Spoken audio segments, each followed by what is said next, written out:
Hello friends. आज हम JIB का एनओटी वाले चैप्टर का नेक्स्ट टॉपिक करेंगे। प्रीवियस लेक्चर के अंदर मैंने आपको कंपाउंडिंग टेक्निक्स के सारे केसेस करवा दिए थे। आज हम जो शुरू करेंगे that will be discounting technique, जिसे हम प्रेजेंट वैल्यू भी कहते हैं। Compounding means future value, discounting means present value. जब हम फ्यूचर कैश इनफ्लोस की प्रेजेंट वैल्यू निकालते हैं, ये प्रेजेंट वैल्यू है, ये कंपाउंड वैल्यू है। जब हम फ्यूचर वाले किसी अमाउंट की प्रेजेंट वैल्यू निकालते हैं, उसे हम बोलते हैं discounting technique. So what is discounting? Discounting is the present value of future cash inflows. So discounting is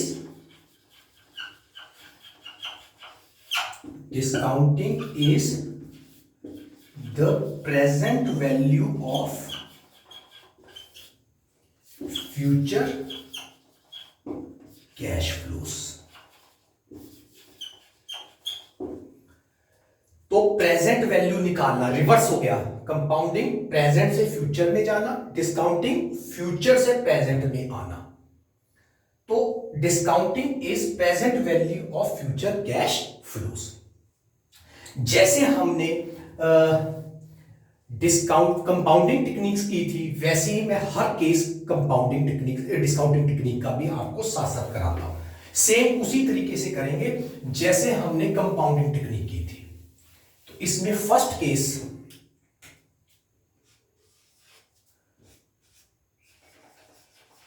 present value of single sum of money.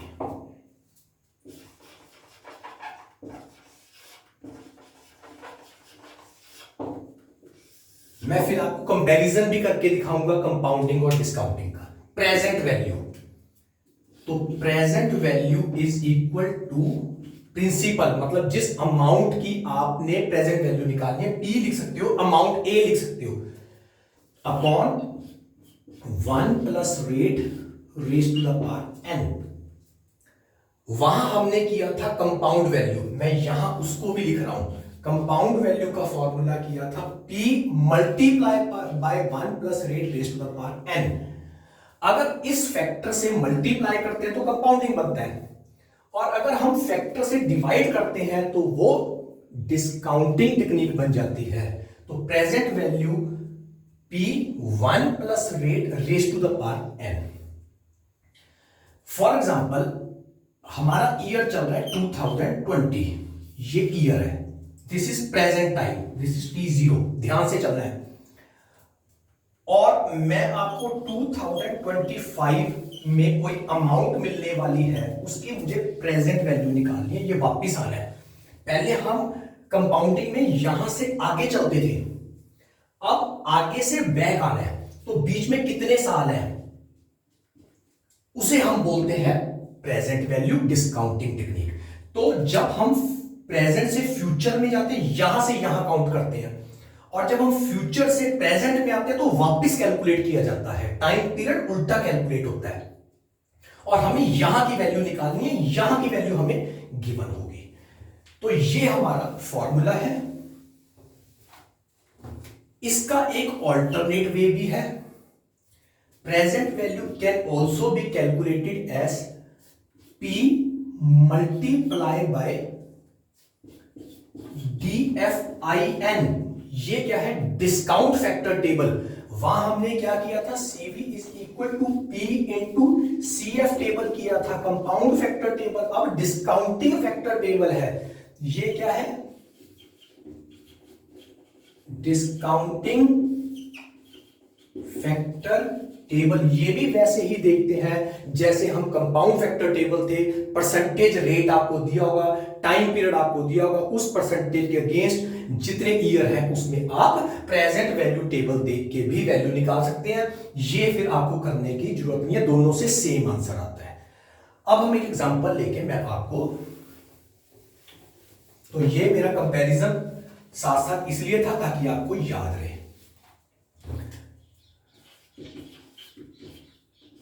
Mr. A is going to receive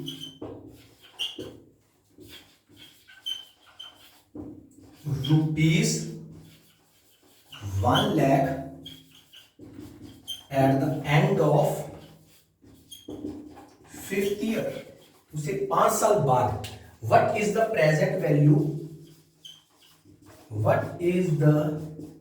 present value if discounting rate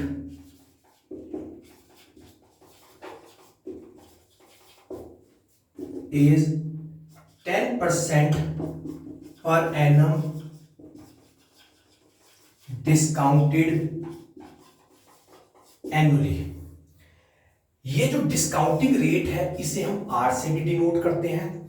कई books में इसको please ध्यान से गलती नहीं करनी, के D से भी डिनोट करते हैं. कॉस्ट ऑफ डेट, ये कॉस्ट ऑफ कैपिटल है, ये जिसे हम कैपिटलाइजेशन रेट भी बोलते हैं.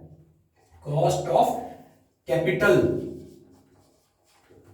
प्लीज ध्यान से देखना इसको, तो कंफ्यूज नहीं होना. कई बार एग्जाम में आपको आर लिख सकते हैं, डिस्काउंटिंग रेट वर्ड यूज कर सकते हैं. जब के फुट में डी है, कॉस्ट ऑफ डेट मतलब कैपिटलाइजेशन रेट. हमारा एक चैप्टर है कॉस्ट ऑफ कैपिटल, वो भी मैं आपको थोड़ा करवाऊंगा किसी वीडियो में. तो वो कॉस्ट ऑफ डेट जिसे हम कैपिटलाइजेशन रेट कहते हैं, that is discounting rate.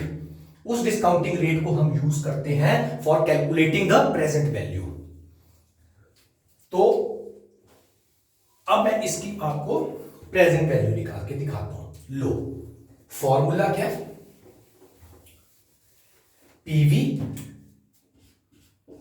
Is equal to amount, P means principal, 1 plus rate, rate को और क्या बोल सकते हैं, और we can say it as K D, confuse नहीं होना, raise to the power n. कितनी अमाउंट मिलने वाली है, 1 lakh divided by 1 plus rate कितना है, 10%. 10% मीन्स 0.10. किस ईयर में मिलने वाला है, आज से 5 साल बाद, और उसकी वापस वैल्यू निकालनी है. तो 1.10 into 1.10 into 1.10 into 1.10 into 1.10, it is, ये वाली जो वैल्यू है 1.61051.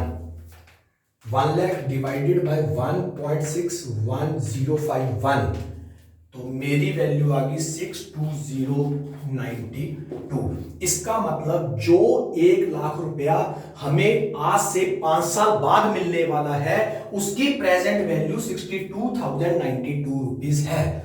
जब मैं ये करूं कि 62,092 अगर मैं आज डिपॉजिट कराऊं तो मुझे 5 साल बाद इंटरेस्ट के साथ 1 लाख रुपया मिल जाएगा. 62 की कंपाउंड वैल्यू 1 लाख है, 1 लाख की प्रेजेंट वैल्यू 62,092 है. अगर मैं इसको इस तरीके से ना निकालना चाहूं डिवाइड करके, तो मेरे पास दूसरा तरीका भी है. 1 लाख मल्टीप्लाई बाय 10% पर, मैं डिस्काउंट फैक्टर टेबल, बुक्स के पीछे डिस्काउंट फैक्टर टेबल ऐसे दिया होता है, 1%, 2%, ऐसे हर. अब मुझे 10% पर देखना है, और इधर ईयर्स होते हैं 1 2 3 4 5, तो मैं ये 5th ईयर की वैल्यू वो है 6.621 अप्रोक्सीमेटली, 3 डिजिट तक अगर मैं लेता हूं. तो अगर मैं इसको 0.621 से मल्टीप्लाई कर दूं, डिवाइड नहीं करना, मल्टीप्लाई करना है, वो पहले से डिवाइड किया हुआ है, तो यही सेम आ गया 621.621 मल्टीप्लाई बाय 1 लाख, अप्रोक्सीमेटली वही आ गया 62,100. ये जो थोड़ा सा डिफरेंस तो 8-9 रुपए का आता है, ये 3 डेसिमल 2 डेसिमल तक 4 डेसिमल लेने से थोड़ा सा फिगर में डिफरेंस आता होता है, अप्रोक्सीमेशन चलता है. So there are 2 methods. One is P upon 1 plus rate, rate को हम आर से भी डिनोट कर सकते हैं, या रेट को हम और क्या कह सकते हैं, के डी से भी डिनोट कर सकते हैं, raise to the power N, और P multiply by discount factor table. Compound factor नहीं देखना, डिस्काउंट फैक्टर टेबल, और मल्टीप्लाई ही होना है, डिवाइड नहीं होना. सेकेंड केस, ये सिंगल सम ऑफ मनी का था. सेकेंड,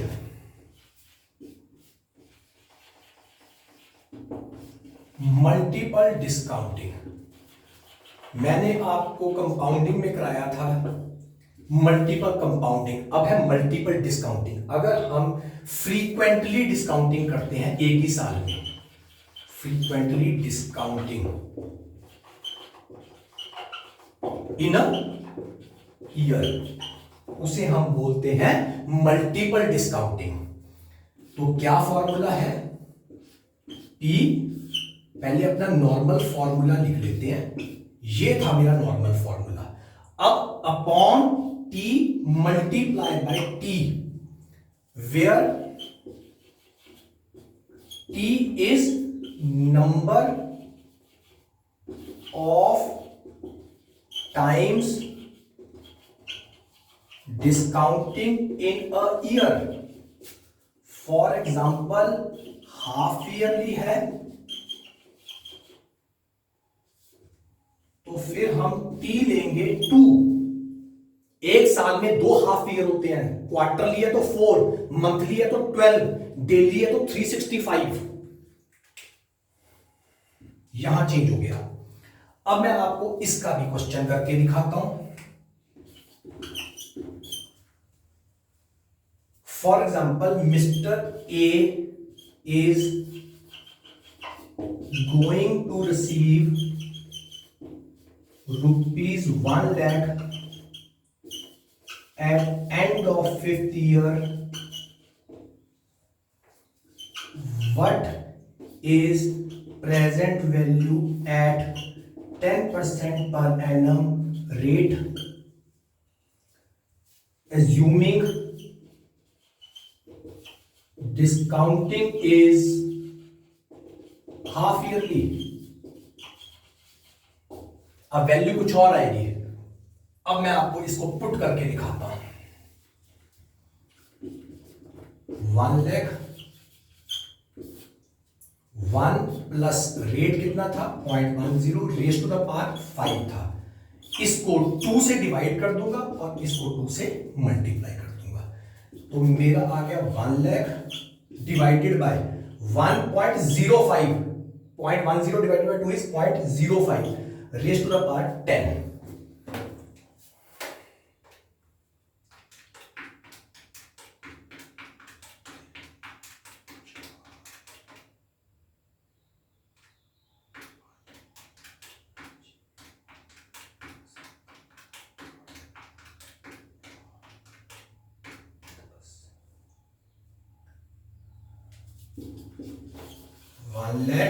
डिवाइडेड बाय 1.628, अप्रोक्सीमेटली 9 कर देता हूं मैं इसको, 88 है 1.629, इट इज अप्रोक्सीमेटली 61387। और वहां कितना आया था 62। अब यहां 61 कम होते, कंपाउंडिंग में बढ़ती है, डिस्काउंटिंग में कम होती है। वहां आया था 62100 के अप्रोक्सीमेटली, और यहां आया 61387 अप्रोक्सीमेटली। तो मल्टीपल डिस्काउंटिंग मींस एक ही साल में 2 बार डिस्काउंट हो रहा है, तो 5 सालों में 10 बार डिस्काउंट हो गया और रेट हाफ हो गया।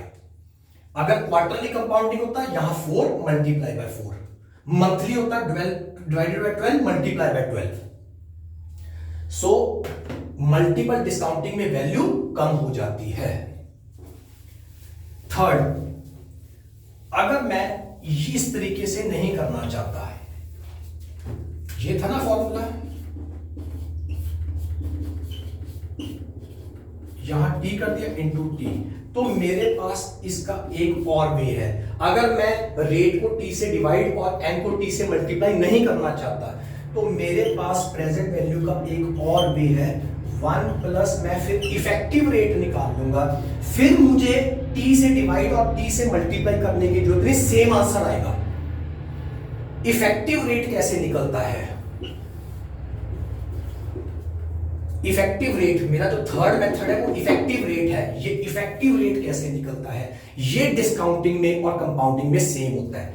इफेक्टिव रेट का फॉर्मूला है 1 plus rate raise to the power T whole upon T raise to the power T minus 1 into 100।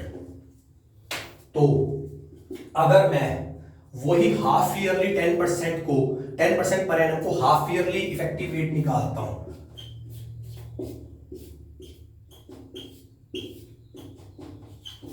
तो मेरा इफेक्टिव रेट क्या बन गया 1.05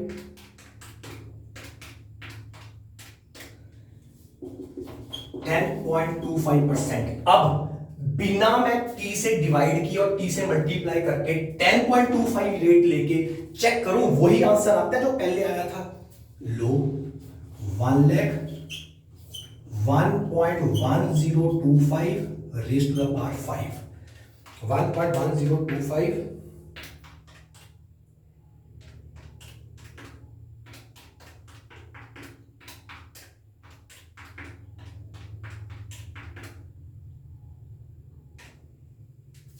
बिल्कुल same.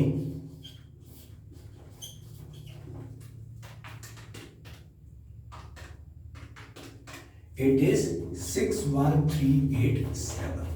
So there are two methods, ये कोई अलग चीज नहीं है। There are two methods multiple discounting में। या तो अपने फॉर्मूले को चेंज कर लो, आर को टी से डिवाइड कर दो, एन को टी से मल्टीप्लाई कर दो, इससे थोड़ा कैलकुलेशन बड़ी हो जाती है। इसका दूसरा वे है आप अपने आर की जगह रेट की जगह इफेक्टिव रेट यूज कर लो, फिर आपको ना तो टी से डिवाइड करने की जरूरत है और ना एन को टी से मल्टीप्लाई करने की जरूरत है। इफेक्टिव रेट कैसे निकलता है, ये वैसे ही निकलता है जैसे हमने कंपाउंडिंग में किया था, 1 plus rate raised upon T raised to the power T minus 1 into 100। उसी 10% को मैंने हाफ ईयरली डिस्काउंटिंग किया तो मेरा इफेक्टिव रेट 10 की जगह 10.25% हो गया। अब मैंने ये 10.25% यहां यूज करके दिखा दिया, सेम आंसर आ गया। तो यहां भी मेरा आंसर यही आया था और यहां भी मेरा सेम आ गया। So there are two methods in multiple discounting, either change the formula और यूज द इफेक्टिव रेट, और इफेक्टिव रेट का फॉर्मूला मेरा ये आ गया। सो मैंने तीनों आपको केसेस समझा दिए। अब मैं आपको 3 केसेस का कंपैरिजन दोनों जगह करके दिखाता हूं, कंपाउंडिंग में भी और डिस्काउंटिंग में भी। ये लीजिए, ये मेरी लास्ट वीडियोस तक है। कंपाउंडिंग, यहां हो गया discounting. Compound value of single sum of money, present value of single sum of money, CV is equal to P1 plus rate raised to the power n, PV is equal to P upon 1 plus rate raised to the power n। दोनों में difference पता लग गया। Second, multiple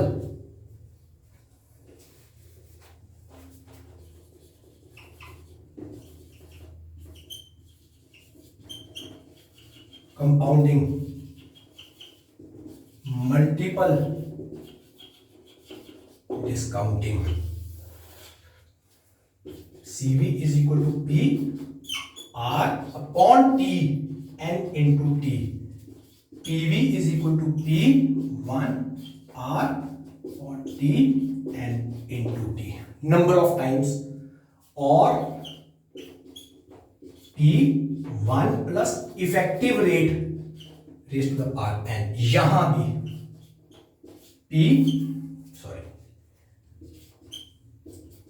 effective rate raised to the power n। Third case, effective rate का formula वो दोनों में same है, 1 प्लस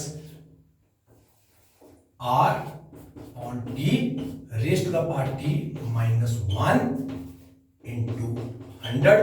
इधर भी और इधर भी ये सेम है।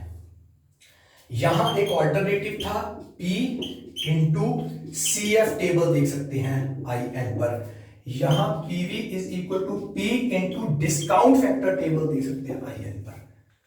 सो ये 3 केसेस, ये थर्ड केस था मेरा। इफेक्टिव रेट दोनों जगह सेम है, आंसर सेम तरीके से निकलता है। सो compound value of single, discount value of single, multiple compounding, multiple discounting. Effective rate दोनों केस में सेम है, या कंपाउंड फैक्टर टेबल देखा जाता है या डिस्काउंट फैक्टर टेबल देखा जाता है। नेक्स्ट क्लास में मैं आपको इसके डिस्काउंटिंग के नेक्स्ट मेथड्स करूंगा। Thank you friends, have a nice day.